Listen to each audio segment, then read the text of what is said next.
Batman Unlimited, Gotham City's most wanted. High above the streets of Gotham City, Commissioner Gordon and Batman discuss a pair of curious crimes that occurred earlier that day.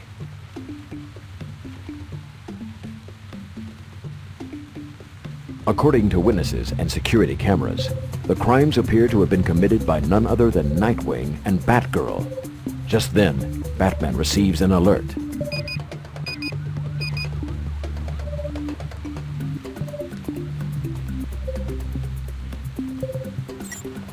Crime in progress at Gotham City Museum, not far from your current location. According to all video reports, the perpetrator appears to be Red Robin.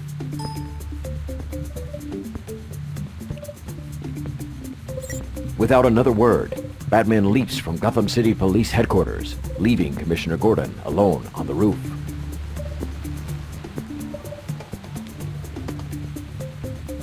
Gordon shakes his head and sighs. I hate it when he does that.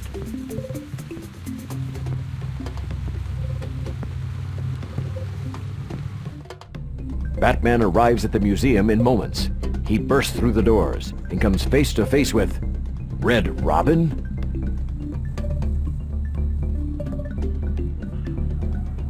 Could it actually be him? It sure looks like Red Robin, but it's hard to tell from a quick glance.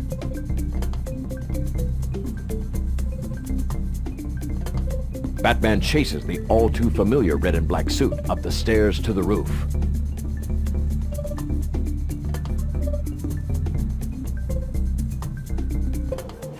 Red Robin is escaping over the streets of Gotham City. Don't let him get away. Drag to control the Batcloud.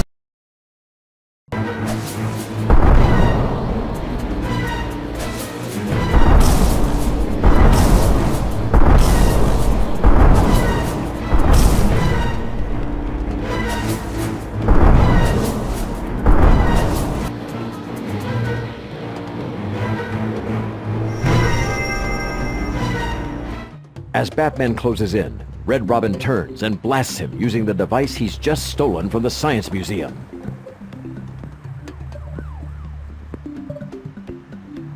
Zap! A powerful electromagnetic pulse sends Batman into a spin, and he plummets to the ground.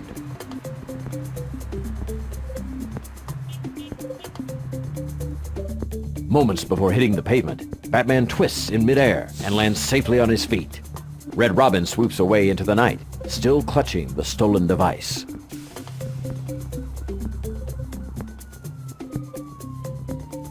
The idea of Nightwing and Batgirl robbing Gotham City technology seemed absurd, but after chasing Red Robin through the sky just now, let's just say it's been a very strange night.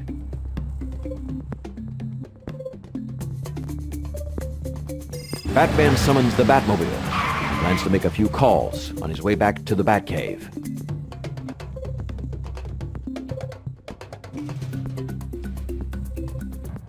Time to get to the bottom of this. Select the hero Batman should call first. Nightwing is shocked to hear he's a suspect, and it's quite obvious to Batman that he had nothing to do with the crime. He trusts Nightwing to do whatever it takes to clear his name. They agree to meet at the Batcave.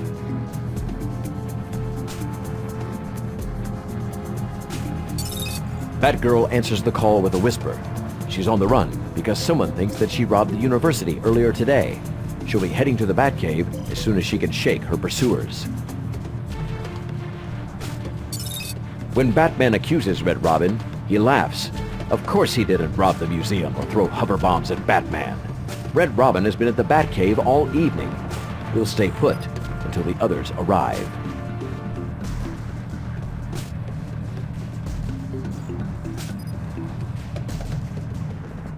Batman enters the Batcave and is greeted by his three most trusted crime-fighting partners, Nightwing, Red Robin, and Batgirl.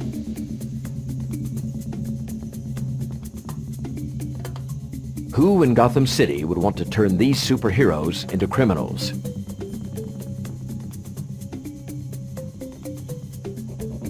It's time for the world's greatest detective to figure this out. Let's get to work.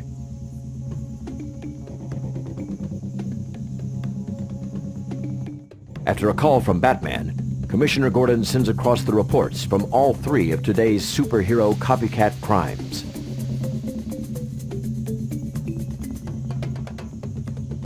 This morning, Nightwing was spotted stealing a compact prototype power cell from Electrico Corp.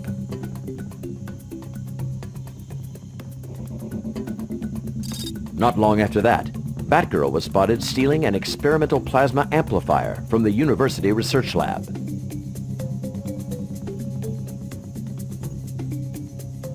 Then tonight, Red Robin was chased from the Science Museum after stealing some sort of electromagnetic device.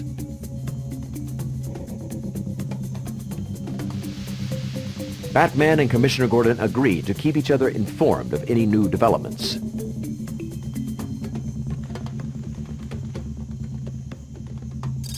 The team examines the photos and footage from all three crime scene reports. Sure enough, it looks like Nightwing, Batgirl, and Red Robin committed the crimes. But that's not all.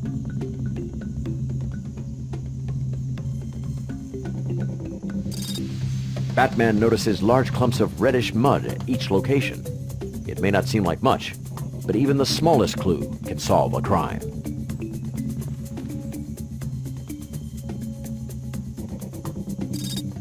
With little to go on, Batman thinks the Batcomputer's files on local villains might be able to shed some light on these crimes.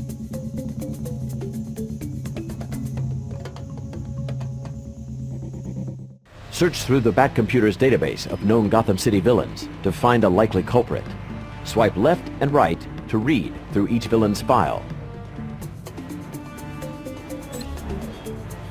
The Penguin uses umbrellas filled with gas, missiles, and other deadly weapons.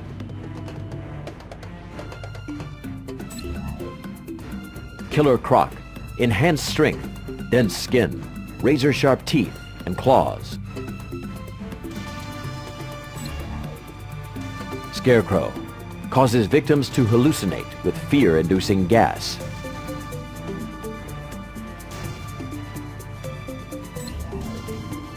Mr. Freeze, destructive freeze gun, strength-enhancing suit.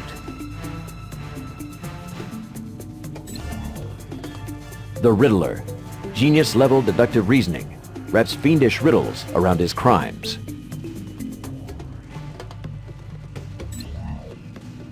Clayface, skin like reddish-brown clay, can make himself look like any other person or object.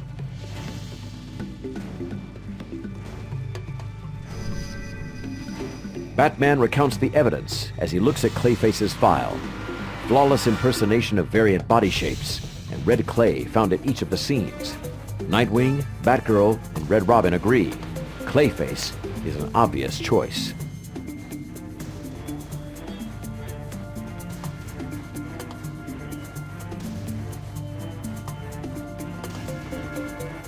Batgirl takes a second look at Clayface's file. The clues all point in his direction.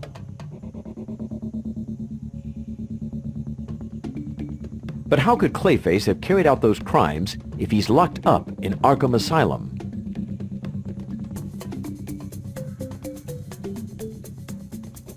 Batman is already on his way to Arkham Asylum for answers.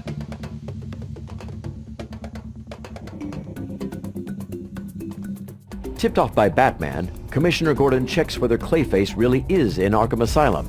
Gordon heads straight for Clayface's cell.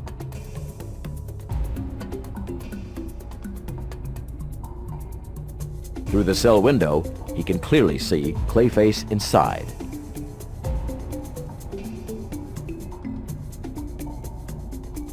Just then, Batman steps out of the shadows, startling Gordon. How does he keep doing that? The Commissioner wonders.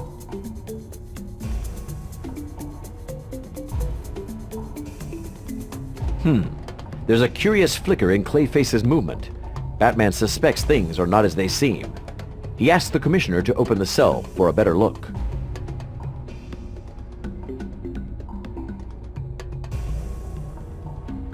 The cell is empty. Clayface is gone. Looking closer, Batman and the Commissioner find that a curious fabric has been rolled across the cell window.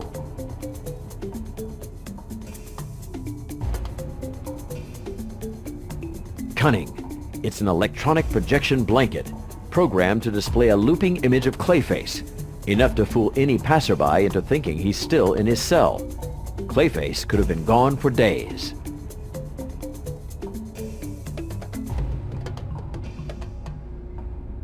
Batman and Commissioner Gordon need to find out everything they can about Clayface's escape. It's time for an interrogation, and you can bet the other inmates of Arkham aren't going to make this easy.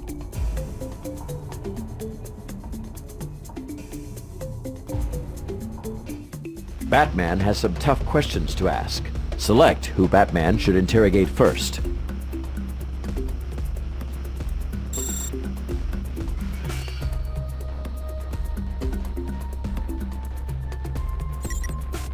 Officer O'Neill explains that Clayface is generally a troublesome inmate, often making himself look like other guards for innocence in the hopes that he'll be let out.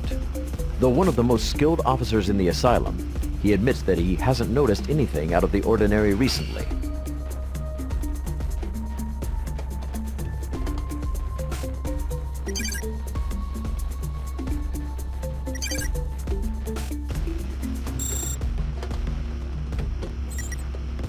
When asked about Clayface, the stone-faced Solomon just grimaces at Commissioner Gordon. Solomon Grundy isn't happy about being in this tiny room. Even if he does know anything about the escape, he's not talking.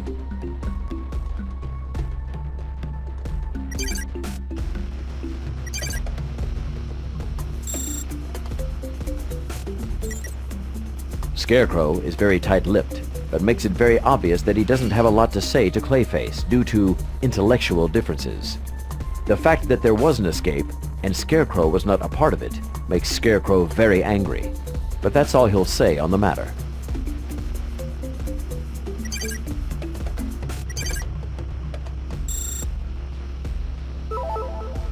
Silver Banshee, with her sensitivity to sound, agrees to cooperate.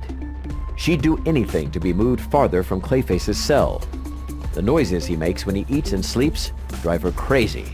Banshee can't offer much, however, as she still has a headache from all the uproar 2 nights ago.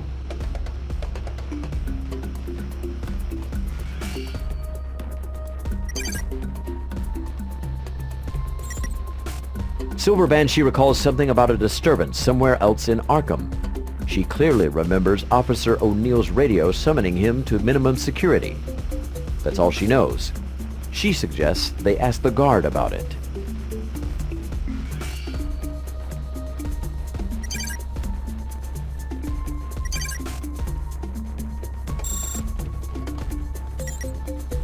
This area of Arkham Asylum is usually part of Officer O'Neill's routine. But 2 nights ago, there was a disturbance in one of the other wings requiring backup. When asked about the disturbance, Officer O'Neill shrugs it off. There was a blackout in the minimum security wing, which caused a riot. It's happened before.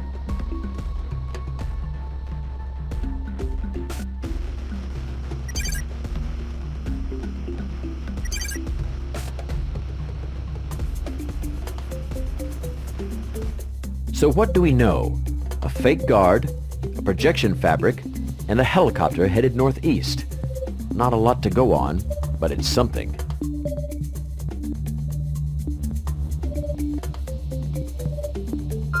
At that moment, the Commissioner's phone chimes in with an alert from Gotham City Police HQ. He reads the message and opens the link. His face darkens. With a shake of his head, he hands the phone to Batman.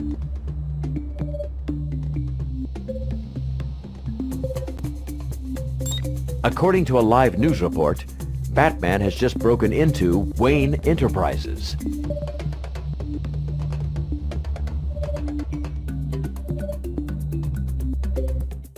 Batman was standing right next to him when the break-in at Wayne Enterprises took place, but Commissioner Gordon can't confirm that Batman is innocent.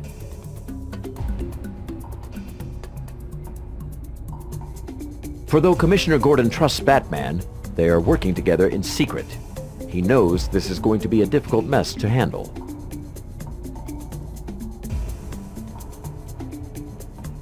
Batman rolls up the projection fabric. He'll find out where it comes from back at the Batcave.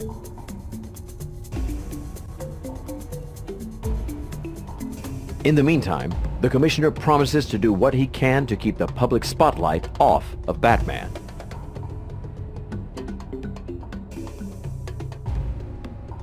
But Batman has already left. Gordon shrugs and mutters, "I really should be used to this by now."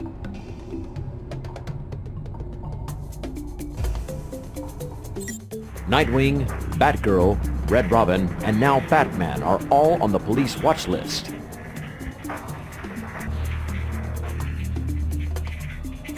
How can they investigate these leads and track down Clayface while the police are on high alert?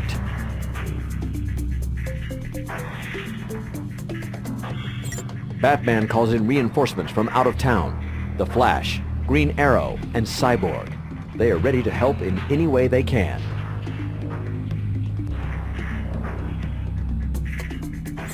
While the investigation continues, Batman thinks it would be a good idea if Bruce Wayne were to show his face at the Wayne Enterprises robbery.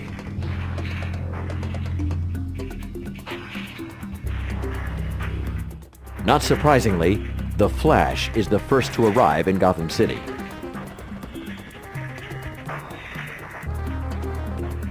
Perhaps something's mixed into the clay samples at the crime scenes. It could help narrow down the search for Clayface.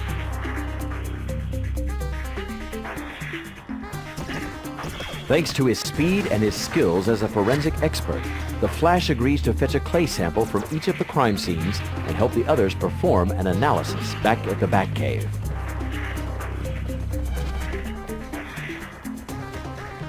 Due to the recent crime wave, the police are all over the streets. So if he's going to get those samples, he'll need to be quick.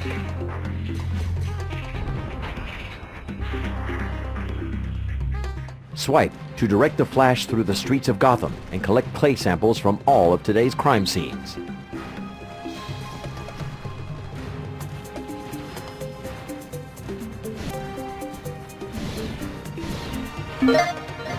Made it. That's one clay sample, 2 more to go. Let's see how the Flash handles Uptown.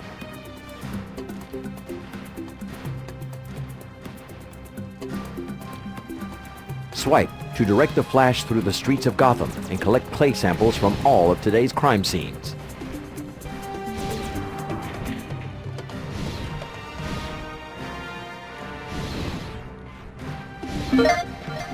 Quick thinking. The Flash collects his second sample in the blink of an eye, then heads for the third.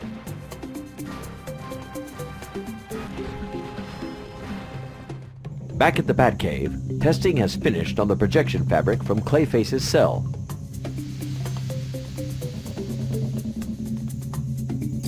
Examining each tiny piece of the technology reveals that it was made by Flexilabs, a secret research laboratory located in downtown Gotham City.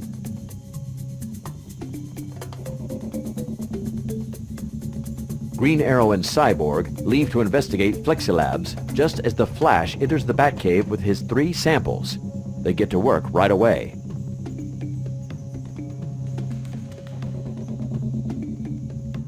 Green Arrow and Cyborg arrive at Flexilabs.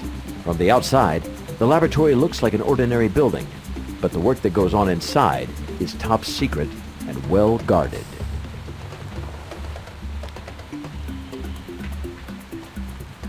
The 2 superheroes will need to sneak into the server room without being seen, then hack into the computer system.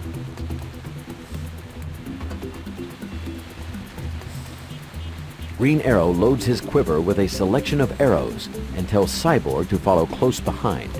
He has a feeling this isn't going to be easy.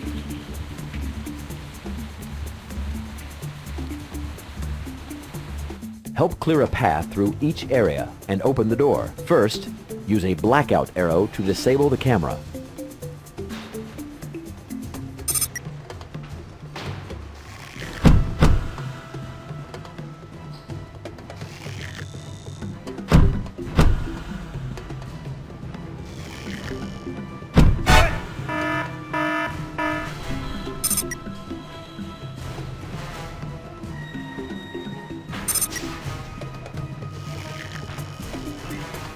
Next, use a gas arrow to put the guard to sleep.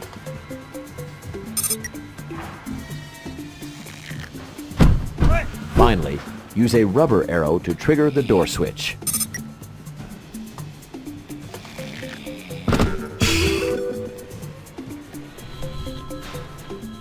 Nice aim. Quick, hurry to the next room.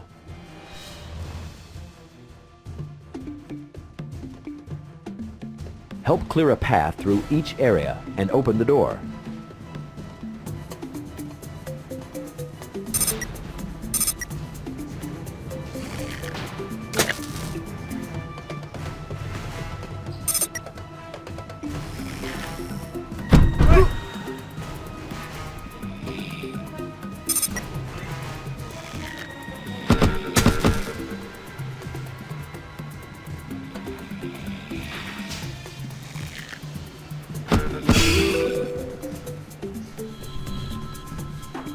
Well done! Better keep moving. Help clear a path through each area and open the door.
As soon as they enter the server room, Cyborg hacks into FlexiLab's computer network.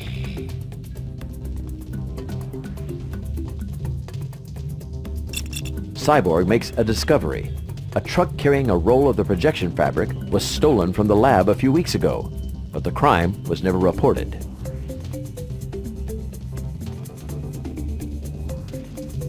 The delivery truck was found abandoned and empty and returned to FlexiLabs for repair.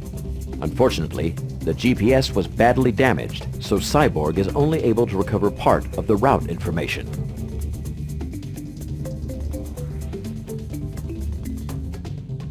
As the sleeping guards begin to stir, Green Arrow and Cyborg make a silent run for the exit.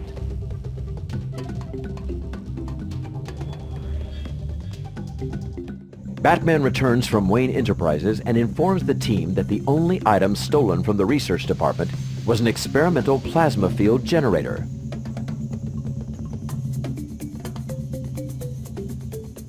Without knowing Clayface's endgame, he directs the team to combine every clue they have in the hopes that they'll be able to determine where Clayface might be hiding. They start by calling up a map of the city.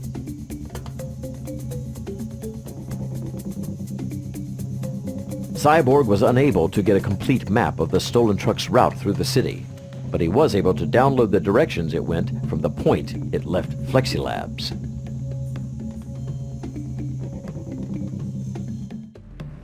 Follow Cyborg's instructions by selecting the correct grid square on the map. First, let's get FlexiLabs on the map. That's our starting point.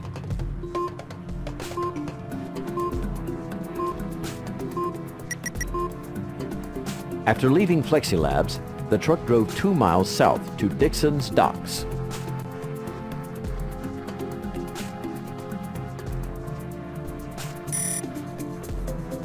From there, the next stop was approximately 1 mile northeast. The thief must have crossed back to the mainland. After that, the thief drove 1 mile east toward Blackgate. Then followed the road along the water, stopping 1 mile to the northeast. The truck then cut back into the city 1 mile west. before turning right and driving 1 mile to the north. After a quick stop, the truck continued north for approximately 3 more miles. Next, the thief turned right and drove 1 mile due east, stopping briefly at the pier near Rogers Yacht Basin. Then the truck turned around and traveled 2 miles west along the northernmost road in the city.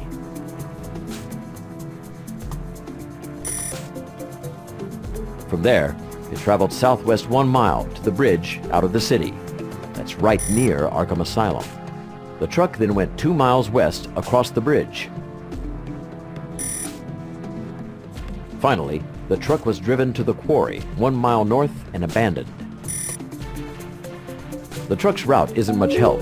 It's all over the city. Batman asks the Flash if anything was learned from the clay samples. The Flash shrugs and reports that the only things they found in the clay were high levels of salt and sand. Batman ponders. Salt and sand may indicate that Clayface is hiding out near the coastline. Batman marks all the areas on the map where the truck stopped close to water. Batman recalls one more key piece of information from the interrogation. Clayface's escape helicopter headed northeast from Arkham Asylum.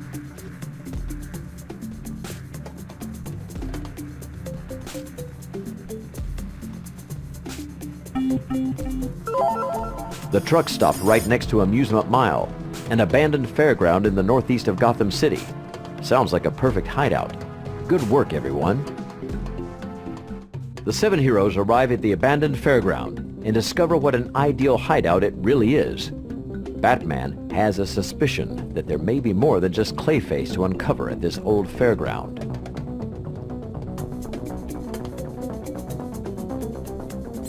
The Flash explores the roller coaster. Cyborg flies to the top of the big wheel for a better view. Green Arrow and Batgirl explore the prize booths. Red Robin and Nightwing explore the abandoned storage buildings.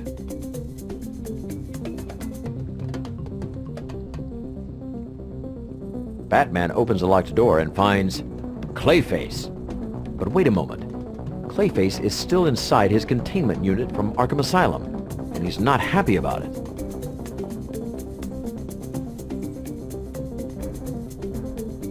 Batman's suspicions are confirmed. This isn't the end of the search. Clayface was only a decoy. Whoever broke him out of Arkham Asylum didn't want his help. They wanted him out of the way.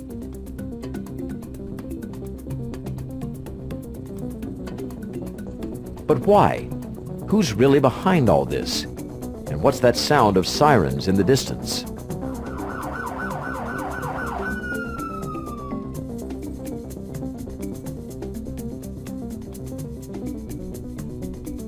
Suddenly, the police descend upon the fairground.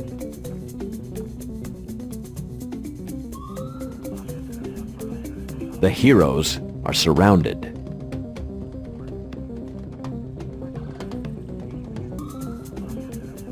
Batman contacts the Batcomputer. Why the sudden rise in police activity?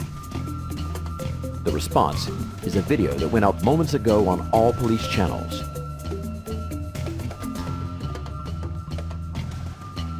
An enraged Commissioner Gordon shouts, "Arrest warrants have been issued for Batman, Nightwing, Red Robin, Batgirl, and any other so-called heroes.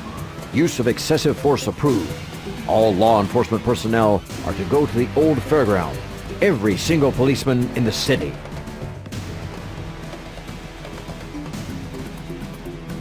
Just before the end of the broadcast, Batman catches a brief glimpse of something Commissioner Gordon would never do in such a serious situation.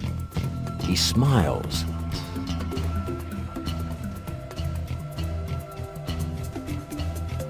Batman turns to the others to say that he knows who's really behind everything.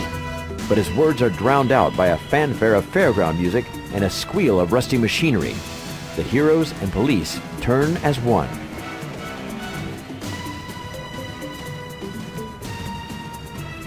A huge green curtain descends from above the old bandstand in the middle of the fairground. When the curtain reaches the stage, the music fizzles as the curtain itself lights up with the word "Gotcha." At this point, the others have a pretty good idea who's behind it as well.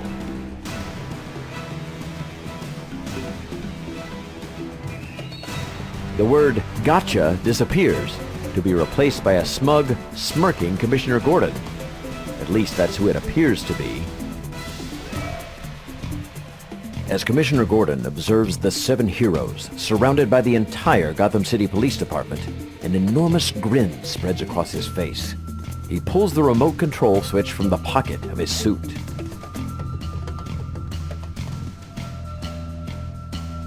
"Ah, how lovely," smiles the Commissioner. "That's what I like to see. All my good little ducklings in a row. I hope you're all enjoying a day at the fair. The ride's about to start, so keep those hands and feet tucked in. Safety first, folks." The Commissioner cackles once more, then pushes the remote control with a sinister sneer.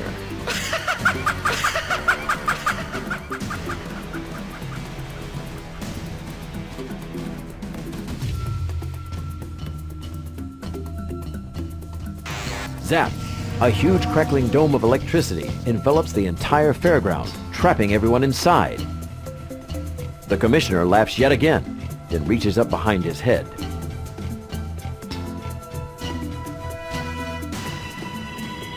"Hello, Batman," cackles the Joker, stepping out of his projection suit. "I just love it when a plan comes together, don't you? Let me go over it one more time, because if there's one thing I love, it's talking about my own brilliance."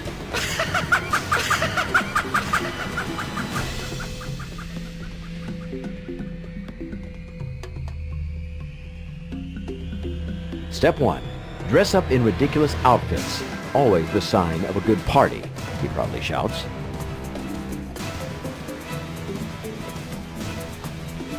Step 2. Steal everything I need to make an enormous trap, much like the one you're standing in now, sneers the Joker.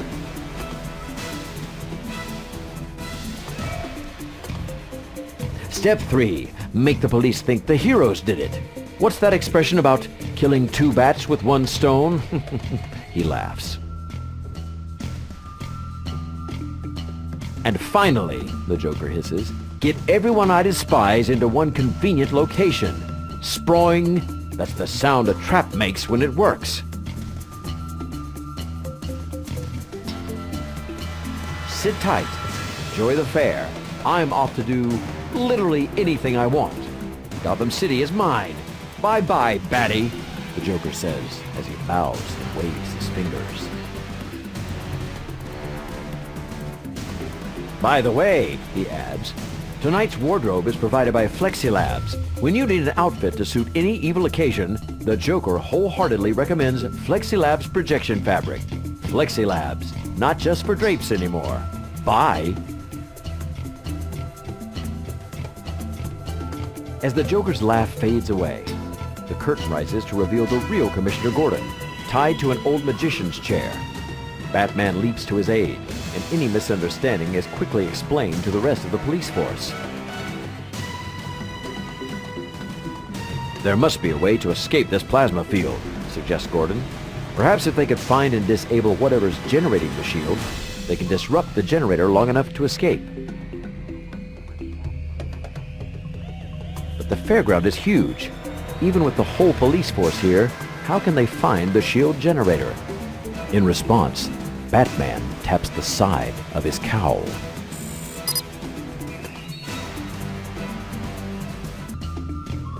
Use Batman's cowl to locate all parts of the plasma field generator. Zoom in and swipe left and right to scan the area and find them.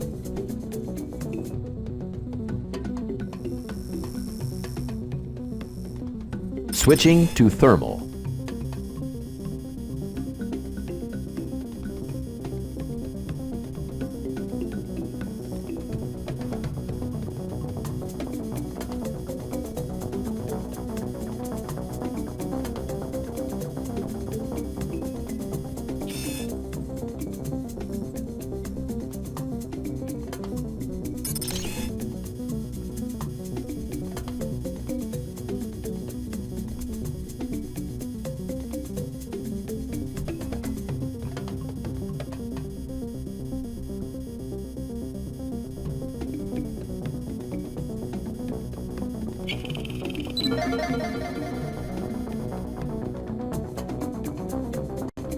That looks like it might be the power generator. Could the Flash spin it fast enough to temporarily reverse the effects?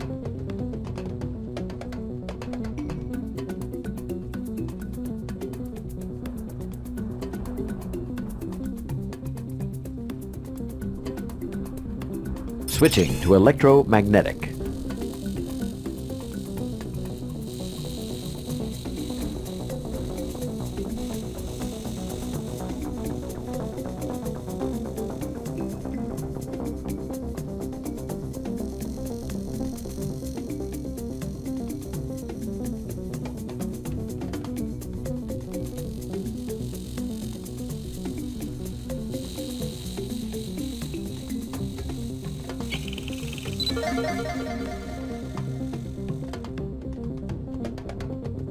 Is that the experimental amplifier?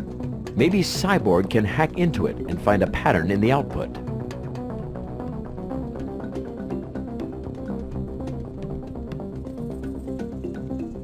Switching to gas detection.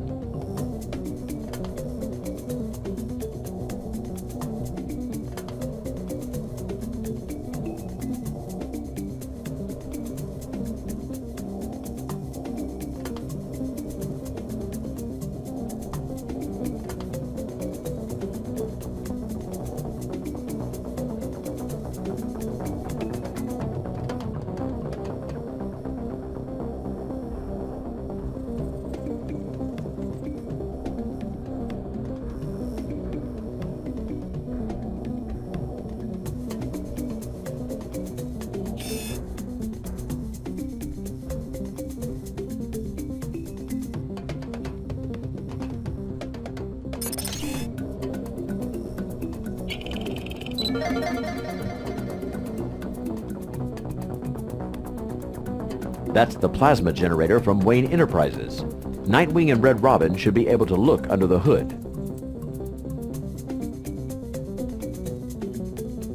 That's it. Each member of the team gets into position, waiting for Batman's signal to disrupt the plasma field.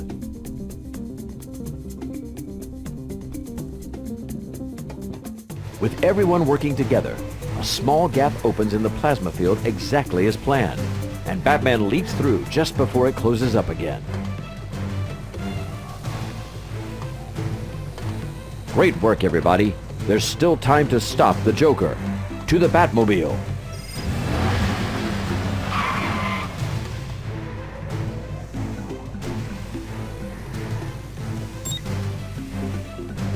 Time to catch the Joker. Control the Batmobile by swiping.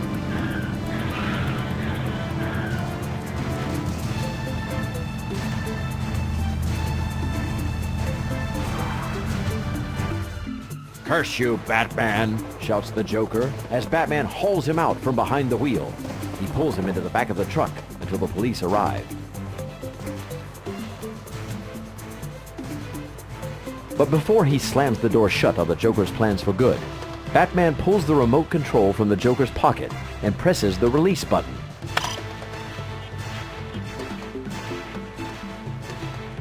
The plasma field at the fairground is disabled.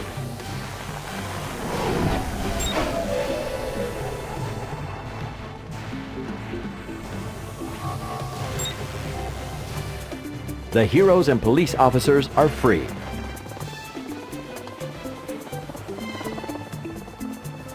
With the heroes' names cleared of all charges and the villains behind bars once again.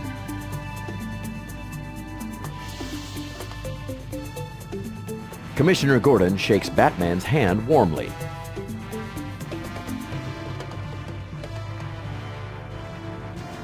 Thanks to you and the rest of your team, Gotham City is once again a safer place.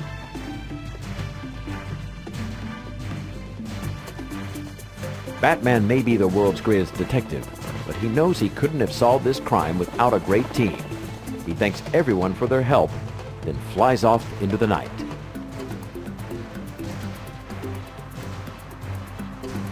As the moon rises over Gotham City, Batman watches from the skies while the heroes go their separate ways.